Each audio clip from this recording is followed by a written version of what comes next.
Magandang araw mga boss. 10 Pinoy boxer ang nagpasikat sa unang laban sa Amerika.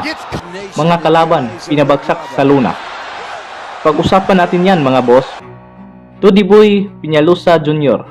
December 2012. Naging undercard si Dudy Boy Peñalosa Jr. sa isang malaking laban ni pambansang kamao Manny Pacquiao laban kay Juan Manuel Marquez Pacquiao 4. Ginanap ang laban nila sa Las Vegas, Nevada, USA at ito ang unang laban ni Dudy Boy sa Amerika at una rin itong laban sa labas ng bansa. Pinakamalaking oportunidad ito kay Dudy Boy na maisali sa isang malaking laban sa Amerika. Si Dudy Boy noon ay may dissenting record, 9 wins, 0 loss at 9 na panalo nito ay via knockout. Samantala naman ang kanyang katunggali ay si Jesus Luli na may record na 6 wins, 4 losses, 1 knockout. Pinaglalabanan nila ang featherweight division sa 8th round of boxing. Napakagandang laban ito kay Dudy Boy na makalaban ang isang Mexican fighter. Dagdag sa kanyang experience, excited at desididong manalo at makilala sa Amerika. Sa round 1 pa lang ay nagkasukatan pa ang dalawang boksingero at humahanap ng saktong distansya hanggang sa unang nakatama si Dudy Boy ng isang jab. Naging agresibo ang ating kababayan. Nagpakawala ito ng sunod-sunod na jab pero nakipagsabayan naman ang Mexican fighter. Pinupuntiryan nito ang katawan ni Dudy Boy. Palitan ng mga suntok ang dalawang boksingero at sa round 2 ay dito na nakatikim ang knockdown ng Mexican fighter matapos matamaan ang isang malakas na right hook, dahilan para hindi na ito makatayo at itinigil na ng referee ang laban. Dahil sa ginawang body shot ng Mexican fighter ay nabakante ang kanyang depensa sa panga, dahilan para makapasok at makapenetrate ang isang malakas na right hook. Dahil sa panalo ni Dudy Boy ay unti-unti na itong nakilala at umangat ang kanyang record, 10 wins at 10 knockout.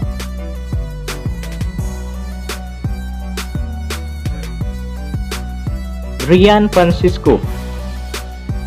November 2012, naging undercard si Ryan Francisco sa laban ni Brian Viloria at Hernan Marquez para sa WBA Super Flyweight WBO Flyweight title. Ginanap ang laban nila sa California, USA. Si Ryan noon ay may dissenting record na 23 wins, 1 loss at 18 na panalo nito ay via knockout. Samantala naman ang kanyang katunggali ay isang Mexican fighter na si Javier Gallo na may record na 18 wins, 5 losses at 10 na panalo nito ay via knockout. Pinaglalabanan nila ang Super Bantamweight Division, 8th round of boxing.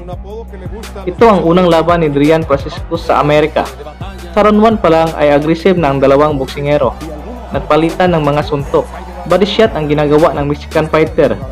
Pero nakabawi naman ang ating kababayan at sumabay rin ito na tumama ang isang jab at mga uppercut. Sa round 2 ay ganoon pa rin ang ginagawa ng Mexican fighter. Aggressive pa rin ito at pinipressure niya ang ating kababayan. Sa round 4 ay natatamaan ng Mexican fighter si Ryan. Pero sa round 5 ay nakabawi rin ang ating kababayan. Tumama na rin ang mga uppercut at mga kombinasyon nito, dahilan para pumalog ang utak ng Mexican at mawala sa balanse. At panay depensa na lang ang ginagawa ng Mexican hanggang nakita ng referee na madami na itong tinanggap na solidong suntok ay dito na itinigil ng referee ang laban. Nanalo si Ryan Francisco via TKO sa round 5. Albert Pagara. October 2015.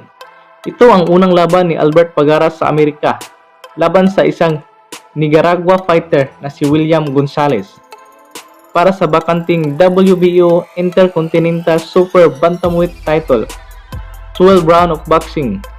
Ginanap ang laban nila sa California, USA. Na noon si Pagara ay may dissenting record, 24 wins, 0 loss at 17 na panalo nito ay via knockout. Samantala naman ang kanyang kalaban na si Gonzalez ay may record na 27 wins, 5 loss at 23 na panalo nito ay via knockout. Sa round 1 pa lang ay unang nakatama ng 1-2 combination si Gonzalez. Pero sa pagbawi ni Pagara ay dito na nagkasubukan ang dalawang boksingero. At may pangiti-ngiti pa ito kay Gonzalez. Dito na nga sa round 2 ay nakatama si Pagara ng malinis na right jab, dahilan para mawala sa depensa si Gonzalez. At may mga follow-up pa itong right hook at uppercut at dahilan para bumagsak sa luna Pero hindi ito binilangan ng referee at binigyan pa ito ng 5 minutes para makapahinga. Ito pala ang dahilan kung bakit di tinawagan ng referee ng knockdown si Gonzales. Matapos itong bumagsak sa lona, ay binigyan pa pala ni Pagara ng isang right hook si Gonzales kahit bumagsak na ito, at dito sinabihan si Pagara ng referee at dito na-save by the bell si Gonzales. Sa round 6 na nga ay tinapos na ni Pagara si Gonzales. Tumama ang dalawang malalakas na street jab dahilan para bumagsak ito at mabilangan, at hindi na ito nakatayo pa muli. Panalo si Pagara via knockout sa round 6 na panalunan niya ang WBO Intercontinental Super Bantamweight title. Jason Pagara. October 2015 ay naging undercard si Jason Pagara sa laban ng kanyang nakakabatang kapatid na si Albert Pagara, laban sa isang Nicaragua fighter na si William Gonzales, na ginanap sa California, USA. At ito rin ang kanyang unang laban sa Amerika, laban sa isang Nicaragua fighter na si Santos Benavides. Pinaglalabanan nila ang welterweight division, 10 round of boxing. Na noon ay may dissenting record si Jason Pagara, 36 wins, 2 losses, 22 na panalo nito ay via knockout. Samantala naman ang kanyang katunggali ay may record na 25 wins, 7 losses at 19 na panalo nito ay via knockout. Round 1 pa lang ay pinatikim na ni Jason Pagara ang malalakas na suntok. Mga malalakas na kombinasyon ang binibitawan ni Jason, dahilan para mapaatras ang Nicaragua fighter. May mga patama naman si Santos, pero hindi ito solido. Kadalasan ay hindi pa tumatama. Naging madali kay Jason patamaan si Santos. Sinatanggap lang ang mga suntok nito. Nang sa nakapasok ang isang left hook, dahilan para bumagsak si Santos at mabilangan. Pero sa naging follow-up ni Jason, ay tumama ang malinis na body shot, dahilan para mapaluhod sa sakit at muling nabilangan. Malakas rin ang tuhod ng Nicaragua fighter na si Santos. Sa pangatlong bagsak ni Santos ay dito na itinigil ng referee ang laban. Panalo si Jason Pagara sa round 2 via knockout.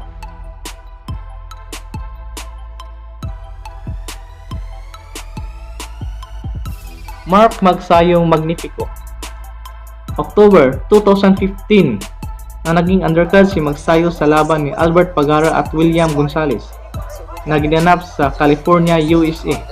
At ito rin ang unang laban ni Magsayo sa Amerika at unang laban sa labas ng bansa, laban sa isang undefeated Mexican fighter, Yardley Armenta Cruz. Dinipinsahan ni Magsayo ang kanyang IBF Youth Featherweight title, 10 round of boxing, na noon ay may dissenting record si Magsayo, 11 wins, 0 loss, at 9 na panalo nito ay via knockout. Samantala naman ang kanyang katunggali ay may record 13 wins, 0 loss, at 8 na panalo nito ay via knockout. Sa pagsimula pa lang ng laban ay naging agresibo na si Magsayo. May laman ang mga suntok na binibitawan. Para bang gusto na niya itong pabagsakin sa loob ng round 1. Panay jab pa lang ang ginagawa ng Mexican fighter, hanggang nakatama si Magsayo ng isang body shot at isang street jab na sapol sa mukha ni Yardley. Sa naging follow-up ni Magsayo ay inulan ng mga suntok si Yardley at di alam kung saan ang galing, hanggang natamaan ito, dahilan para bumagsak at mabilangan. Matigas rin itong Mexican fighter. Bumabangon pa ito, pero ganun pa rin ang ginagawa ni Magsayo. Inulan pa rin ng malalakas na suntok at tumama ito sa budiga at sa ulo, dahilan para makalog ang utak at mapaluhod sa luna. Dito ay hininto na ng referee ang laban at nadipinsahan ni Magsayo ang kanyang title belt. Panalo via knockout sa round 1.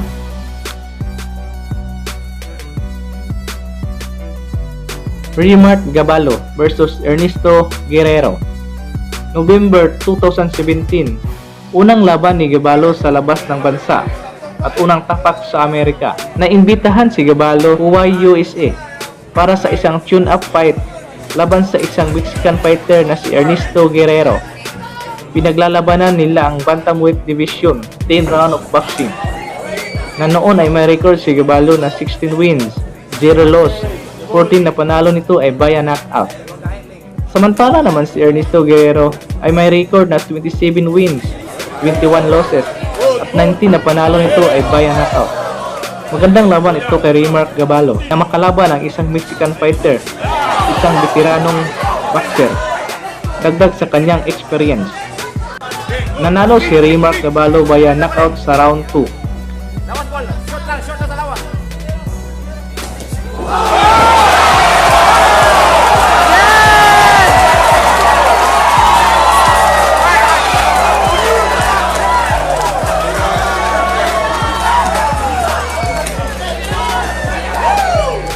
Lawas ball. Change. Ayaw hayran. Change. Tiyansa. Change. Tiyansa. Lawas ball. Short lang, short.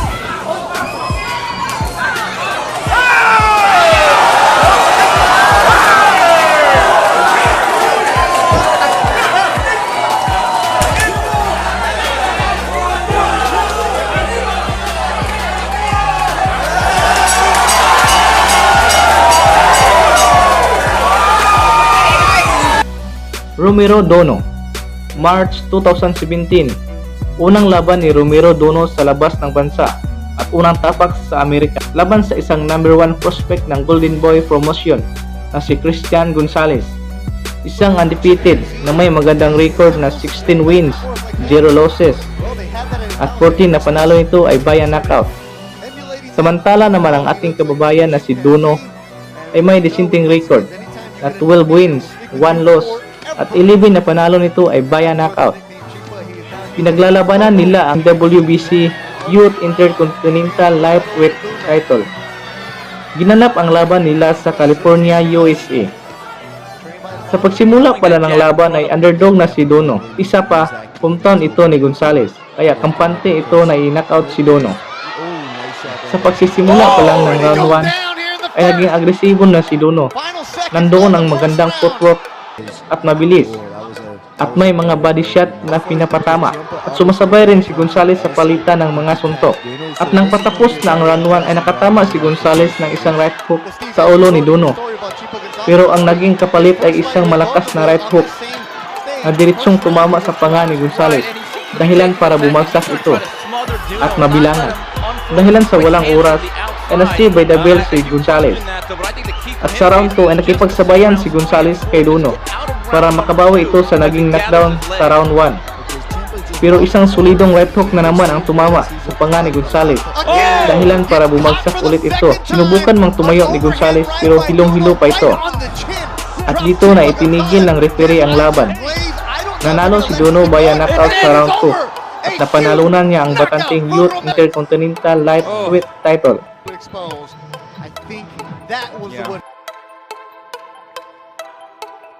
Jandrell Casimero, April 2019.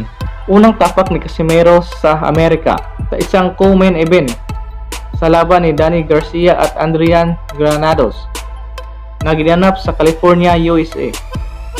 Laban sa isang Mexican fighter na si Ricardo Espinosa Franco na noon ay may record na 23 wins, 2 losses at 20 na panalo nito ay via knockout.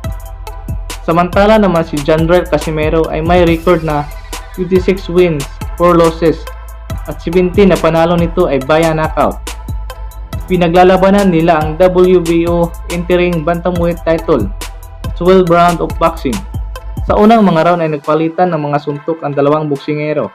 Pareho ang dalawang boksingero na di umatras. Tuloy pa rin ang hatawan. Hinihintay lang kung sino ang makatama ng solidong suntok. Hanggang umabot sa round 12 ay dito na nakatama ng solidong suntok si Casimero, dahilan para bumagsak ang Mexican fighter at mabilangan. At sa naging follow-up ni Casimero ay tumama ang isang left hook at mga kombinasyon nito, dahilan para itigil na ng referee ang laban. Panalo si Casimero via technical knockout sa round 12. Napanalunan niya ang WBO interim bantamweight title. Jerwin Angcahas, February 2018. Unang tapak ni Jerwin Angcahas sa Amerika para idipinsa ng 4 na pagkakataon ang kanyang IBF Junior Bantamweight title laban sa isang Mexican fighter na si Israel Gonzalez. Ginanap ang laban nila sa Texas, USA na noon ay may record si Gonzalez na 21 wins, 1 loss, 8 na panalo nito ay via knockout. Samantala naman si Jerwin Angcahas ay may record noon na 28 wins, 1 loss, at 19 na panalo nito ay via knockout. Sa pagsimula pa lang ng laban ay panay budiga ang patama ni Jerwin at mga jab. At si Gonzales naman ay sumasabay rin ito. Hanggang sa round 2 ay nakatama si Jerwin ng isang malinis na jab at sapul sa mukha ni Gonzales, dahilan para masaktan ito. Hanggang sa umabot sa round 6 ay nakatama ng isang uppercut si Jerwin, dahilan para malupaypay si Gonzales. At dito na pinaulanan ng suntok ni Jerwin ang kaha si Gonzales.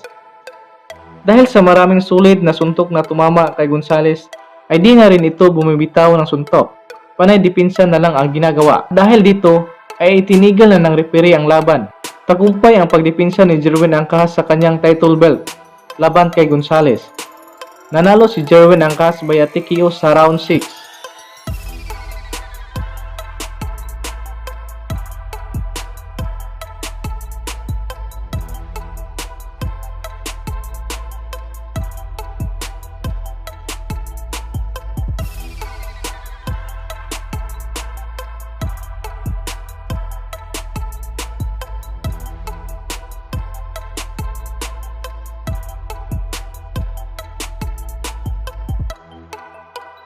At ang panghuli, Manny Pacquiao. June 2001, unang tapak ni pabansang kamao Manny Pacquiao sa Amerika. Laban sa isang kampyon na naghahari sa Super Bantamweight Division na si Lilo Lidwaba, na ikapanganim na dipinsa na ito sa kanyang world title belt. Sa lahat ng gustong umagaw nito ay knockout ang inabot. Ginanap ang laban nila sa MGM Grand Las Vegas, Nevada, USA. Nakaramihan ay dito nilalaro ang malalaking laban sa boxing. Ang kampiyon noon ay may boxing record na 33 wins, 1 loss, at 20 na panalo nito ay via knockout. Samantala naman ang ating pambansang kamao Manny Pacquiao na noon ay may boxing record na 32 wins, 2 losses, at 23 na panalo nito ay via knockout. Ito ang kauna-unahang laban ni Pacquiao sa Amerika. At sa laban na ito ay heavy underdog si Pacquiao.